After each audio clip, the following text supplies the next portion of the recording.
Tajikistan एक ऐसा मुस्लिम देश जिसके बारे में शायद आपने कभी गहराई से सोचा भी नहीं होगा। लेकिन जरा सोचिए, क्या कोई इस्लामिक देश ऐसा भी हो सकता है जहां रमजान में रोजे रखने पर पाबंदी हो, जहां मस्जिदों में कम उम्र के लड़कों का जाना मना हो और जहां के स्कूलों में हिजाब पहनना कानूनन गैर कानूनी हो? जी हाँ, ये सब हो रहा है इस छोटे से पहाड़ी मुस्लिम देश में, जिसे लोग अक्सर भूल जाते हैं। लेकिन आपको जानकर हैरानी होगी कि ये देश इतिहास, रहस्य और आधुनिक राजनीति का ऐसा कॉकटेल है जिसे जानना हर किसी के लिए जरूरी है। तो क्या आप तैयार हैं जानने के लिए एक मुस्लिम देश में इस्लामिक परंपराओं पर इतनी सख्ती क्यों?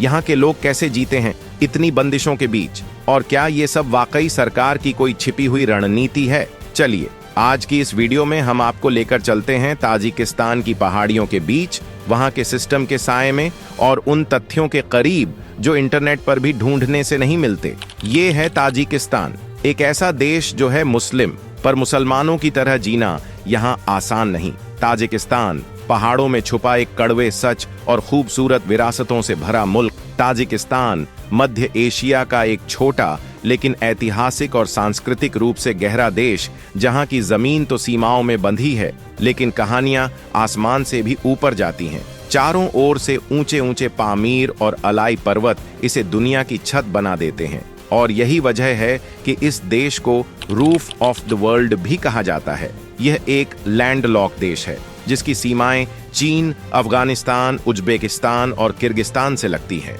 लेकिन ताजिकिस्तान की सबसे बड़ी कहानी उसके लोग हैं। यहाँ हर साल करीब 10 से 15 लाख पुरुष रोजगार के लिए रूस या अन्य देशों की ओर पलायन करते हैं, क्योंकि देश में रोजगार के साधन सीमित हैं। अद्भुत कढ़ाई चकन एक पहचान। ताजिक महिलाएं पारंपरिक चकन कढ़ाई में इतनी माहिर हैं कि 2020 में इसे यूनेस्को ने सांस्कृतिक धरोहर के रूप में मान्यता दी। यह सिर्फ एक कला नहीं, बल्कि पीढ़ियों से चली आ रही मेहनत, धैर्य और सुंदरता का जिंदा उदाहरण है। राजधानी दुशांबे, जहां हर ईंट के पीछे है इतिहास। दुशांबे आज तो एक मॉडर्न कैपिटल सिटी है, लेकिन कभी यह एक छोटा सा गांव हुआ करता था। फारसी में दुशांबे का मतलब होता है सोमवार, क्योंकि यहाँ सोमवार को साप्ताहिक बाजार लगता था। सोवियत दौर में यह गांव एक औद्योगिक केंद्र में तब्दील हुआ। 1929 में इसका नाम बदलकर स्टालिनाबाद रख दिया गया, स्टालिन के सम्मान में। लगभग 30 वर्षों तक यह नाम कायम रहा।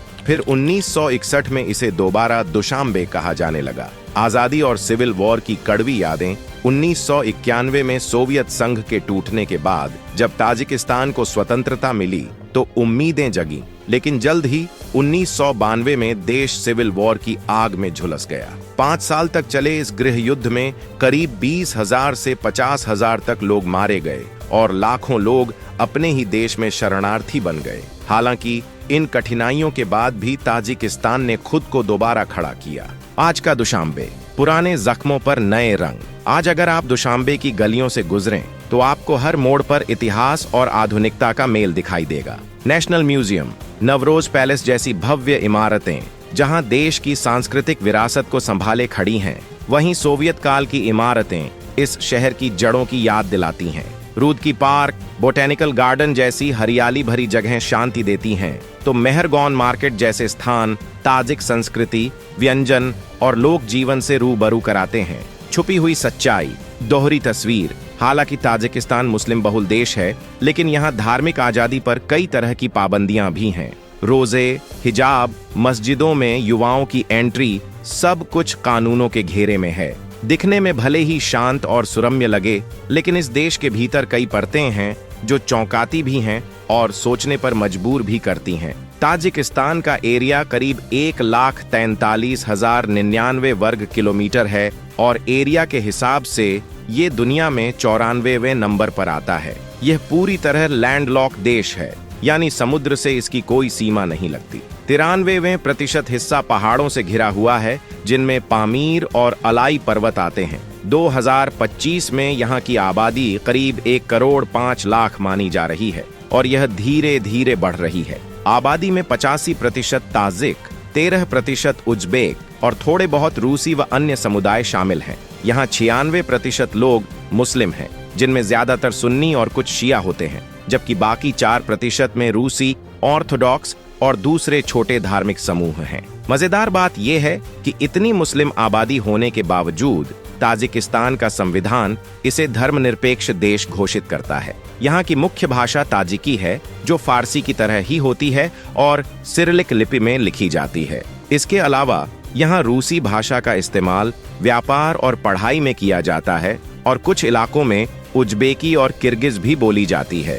ताजिकिस्तान की असली पहचान सिर्फ इसके ऊंचे पहाड़ों, खूबसूरत वादियों और नवरोज जैसे त्योहारों में ही नहीं छुपी, बल्कि इसकी मेहमान नवाजी और पारंपरिक चकन कढ़ाई में भी झलकती है, जिसे पूरी दुनिया सराहती है। मगर एक और पहलू है जो इस देश को बाकी मुस्लिम देशों से अलग बनाता है। यहाँ 96% से ज्यादा लोग मुस्लिम हैं, लेकिन फिर भी इस देश में हिजाब पहनना, दाढ़ी बढ़ाना या कम उम्र में शादी करना आसान नहीं है। ताजिकिस्तान खुद को धर्मनिरपेक्ष कहता है और यहाँ की सरकार धार्मिक गतिविधियों पर सख्ती से नजर भी रखती है।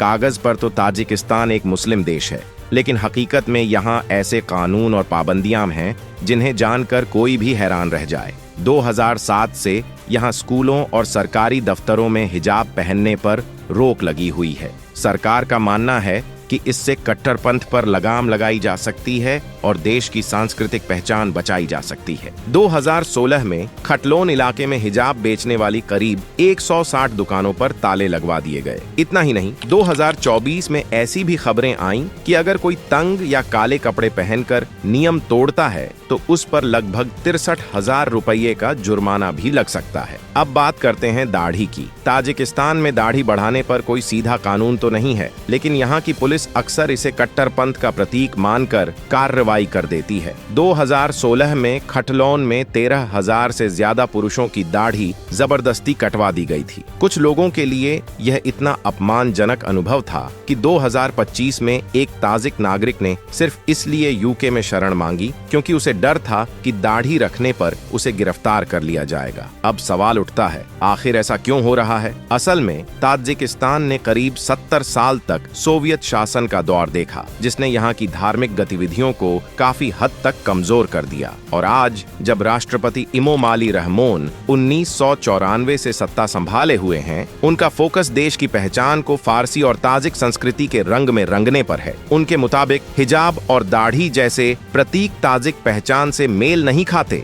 बल्कि ये बाहर से आए तौर तरीके हैं। यहाँ की एक और दिलचस्प परंपरा है शादी। कानूनी उम्र भले ही 18 साल है, लेकिन कई बार लड़कियों की शादी इससे पहले कर दी जाती है। शादी के बाद चिल्ला नाम की एक रस्म होती है, जिसमें दुल्हन कुछ दिन अपने ससुराल में रहकर वहाँ के माहौल और परिवार को समझती है। इसके बाद अक्सर पति पत्नी ससुराल और मायके के बीच आना जाना करते रहते हैं। हाँ, ये बात सही नहीं है कि यहाँ सुहागरात 40 दिन तक मनाई जाती है। असल में ये रस्म सिर्फ नए रिश्ते को समझने और सहजता से निभाने का एक तरीका है। अब जरा सोचिए, क्या आपने कभी ऐसी झील देखी है जिसका पानी इतना साफ और नीला हो कि उसकी गहराई तक साफ दिखाई दे? ये है स्कंदरकुल झील, जो फान पर्वतों की गोद में करीब 2195 मीटर की ऊंचाई पर बसी है। कहा जाता है कि जब सिकंदर महान इस इलाके से गुजरे थे, तभी से इस झील का नाम उनसे जुड़ गया। इस झील के चारों ओर बर्फ से ढकी चोटियां और हरे भरे जंगल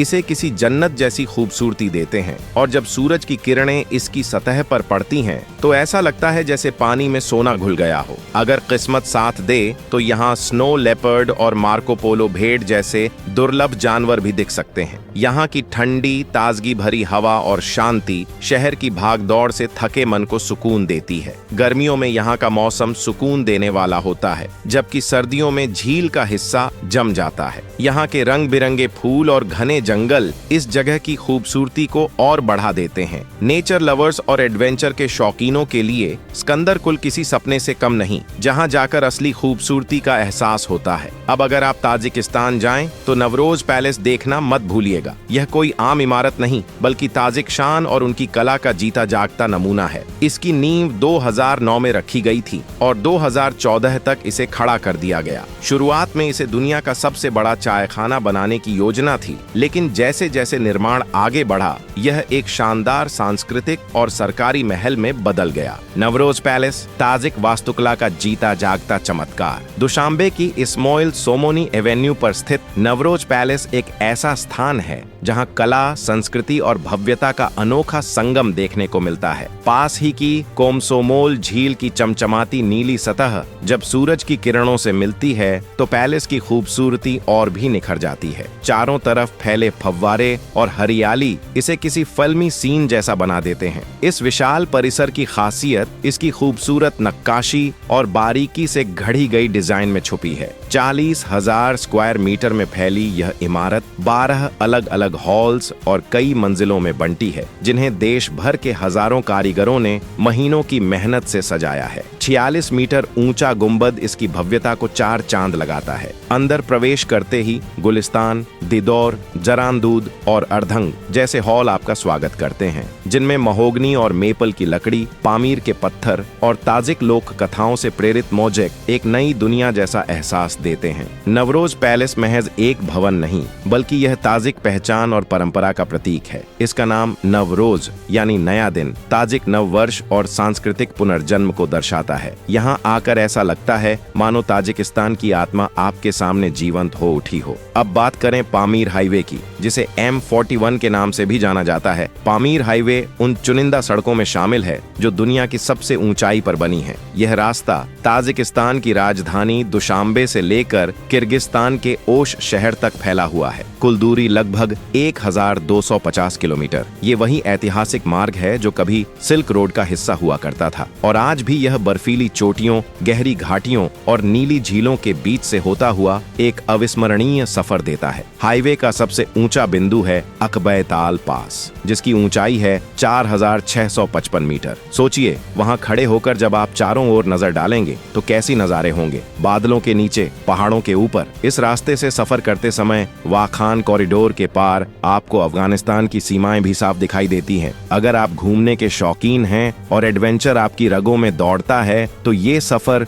आपकी जिंदगी की सबसे रोमांचक यात्राओं में से एक साबित हो सकता है। अगर ताजिकिस्तान की ये अनजानी और हैरान कर देने वाली बातें आपको पसंद आई हों तो इस वीडियो को लाइक जरूर करें, ताकि हमें पता चले कि आप और भी ऐसी कहानियां सुनना चाहते हैं। इसे अपने दोस्तों और परिवार के साथ जरूर शेयर करें। क्या पता अगली बार कोई उन्हीं में से पामीर हाईवे की ट्रिप पर निकल जाए। और हाँ, अगर आप हमारी आने वाली रोचक जानकारियां मिस नहीं करना चाहते तो चैनल को सब्सक्राइब करें और बेल आइकन दबाना न भूलें। मिलते हैं अगले वीडियो में। तब तक के लिए सीखते रहिए, मुस्कुराते रहिए।